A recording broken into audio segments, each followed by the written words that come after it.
Dr. Cheryl, can I ever get over the pain of an affair? Whew, here we are in Marriage 911, some of the biggest issues couples face. The short answer, and it may surprise some of you watching, is yes.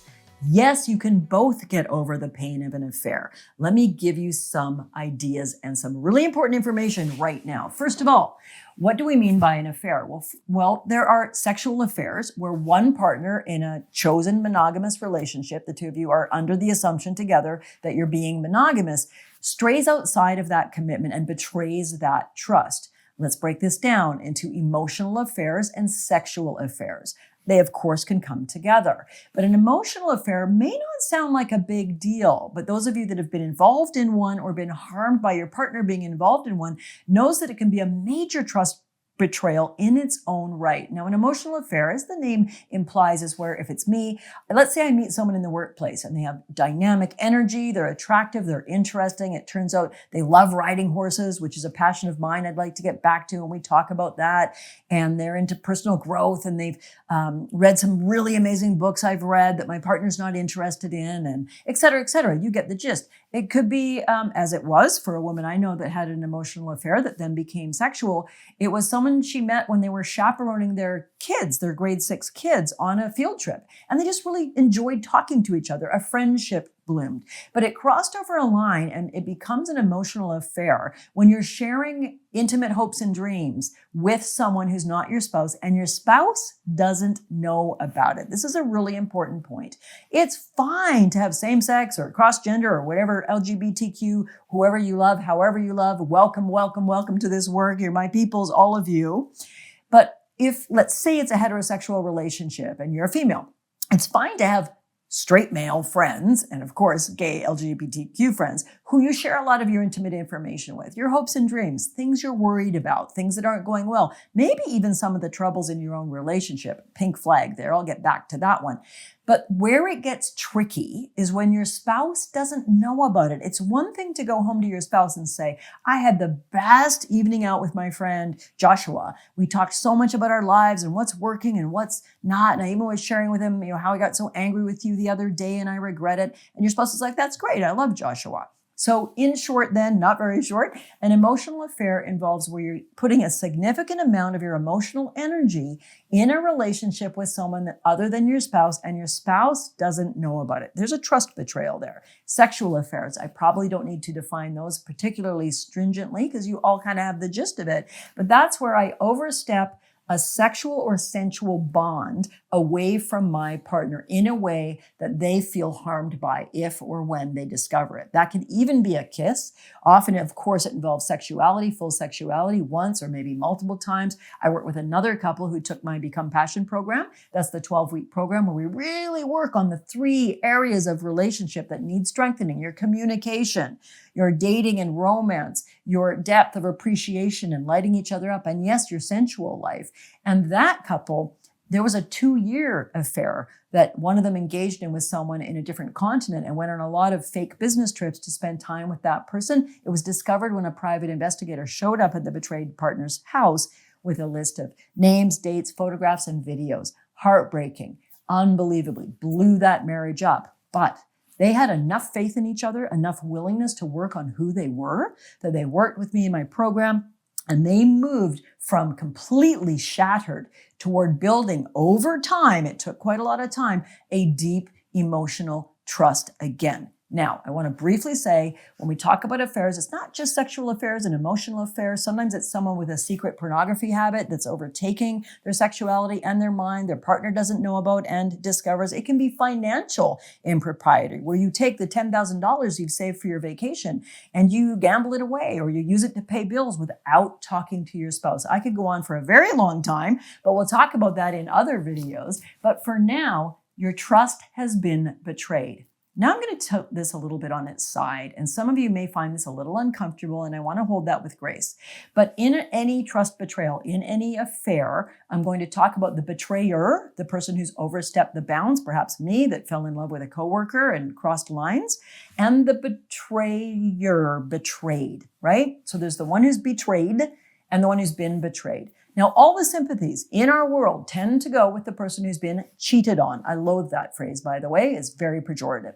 And that makes a lot of sense. If my trust has been betrayed by you, I am shattered. I am devastated. In fact, the symptoms of post-affair recovery for the person who's been betrayed or cheated on do resemble post-traumatic stress disorder. There can be re-experiencing, flashbacks, obsessing with images of you with that other person, all sorts of hypervigilant paranoia, and it all makes sense. I'm working with a couple right now who just finished the program. We're doing some continuing work on those things right now for the betrayed person. But there are very few sympathies in the world for the person that betrayed. Well, you're in the right place. If you're like half of the population in an affair where you're the one who stepped outside your better self, you're the one who betrayed your integrity and you betrayed a promise, you're a human being. Love the sinner, hate the sin is a phrase from the Christian faith. From the Buddhist faith, we all have greed, hatred, and delusion. We all mess up. We all are, as my dear friend used to say, Bozos on this bus. I'm not excusing our bad behavior. None of us should excuse our bad behavior. But I want to give you all the love and all the empathy because I've worked with so many men and women, gay and straight, and some trans persons who have been the one who betrayed and who are absolutely gut-wrenchingly devastated that they've hurt their spouse. So that's a little bit of a vast topic. We cover more in deeper teachings. And by the way, I'm so excited. This Saturday, I'm going to be joining a lot of you. A lot of you have already signed up on the VIP waitlist to get into this. We'll send you your link for the private Zoom in a few days. And if you're currently like, what are you talking about? This Saturday, I'm teaching a 3-hour live workshop on Zoom where you can come with your partner. We're going to give you a workbook. I'm going to talk you through the 3 main areas of a relationship. I'm going to talk you through what it takes to strengthen your relationship. It's going to be a wonderful, rich, informative, and fun and powerful 3 hours together. And it's absolutely free because in a few weeks, I kick off my 3-month program. Some of you have already said you're just waiting till the doors open. And I will tell you more about that later, but for now, join me this Saturday if you can. And then I'm going to also be offering some other free classes with me, some open Q&As and more in the next 4 weeks or so. And the way to hear about those first and to make sure you can secure your spot is to get on the no obligation VIP waitlist. Click below to do that. Okay. You've talked about affairs, Cheryl. You've talked about different types of affairs. You've talked about the 2 people, the one who's been shattered by betrayal and the one who's been shattered by creating a betrayer situation. I want to give you this today. First of all, this is tricky. It's going to not be easy for some of you to hear, but no one can earn our trust. I know. We've grown up our whole life saying, earn my trust back. All someone can do, and it's vast, by the way, all someone can do is choose to act in a trustworthy manner.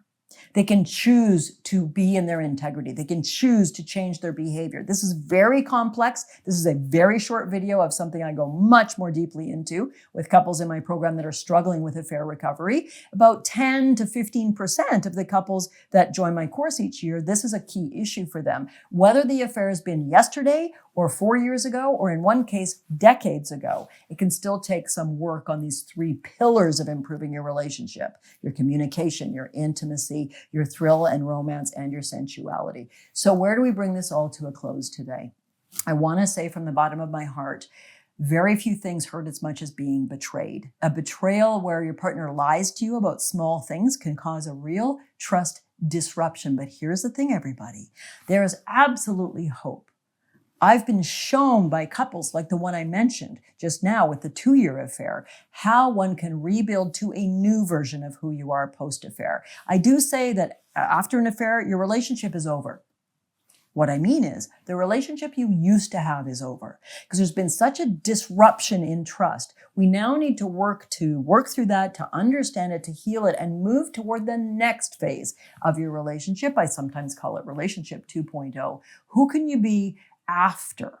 It takes a long time for some of you, but don't give up hope. I've seen incredibly courageous couples do beautiful work to learn to grow together and to forgive the past and to show up in the present with the beautiful, imperfect person each of us is. And by the way, it may surprise you, but I hope it reassures you. More than half of couples that go through an affair do stay together.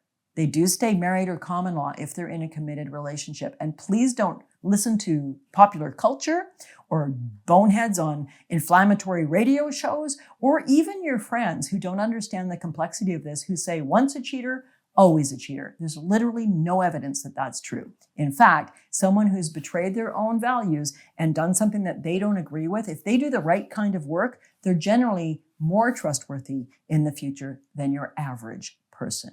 Okay, so I hope to see you Saturday. Click below. You can read a little bit more about that. It's no obligation. It's a free workshop. Dive in with me, and I'll take some time at the end to answer some of your questions as well. For now, take hope.